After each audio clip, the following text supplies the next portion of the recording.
Here's how to connect ChatGPT to Canva. First, make sure you're already signed into your Canva account in your browser, then open ChatGPT in a new tab. Starting signed into Canva makes the connection process much faster because Canva can recognize your account right away. Once you're in ChatGPT, click into the message box and type a request asking it to connect to Canva. For example, you can type something like, "Connect me to Canva through chat." Then send the message. ChatGPT should respond with a Canva connection option. When you see the connect button, click it. This starts the account linking process between ChatGPT and Canva. A sign-in window or prompt will appear. From there, click Sign in with Canva. If you're already logged into Canva in the same browser, this step may move quickly.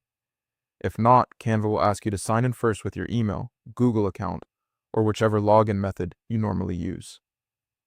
After that, Canva will show a permissions page. This is where Canva asks whether you want to allow ChatGPT to access the features it needs to work with your Canva account. Click Allow to approve the connection. Once you do that, you'll be redirected back, and ChatGPT should confirm that Canva is now connected. At that point, the setup is complete. If you don't see the connect button, try sending the request again in a fresh chat, and make sure you're using the official ChatGPT site in a browser. Also, if a pop-up window doesn't appear, check whether your browser is blocking pop-ups and allow it temporarily for this step.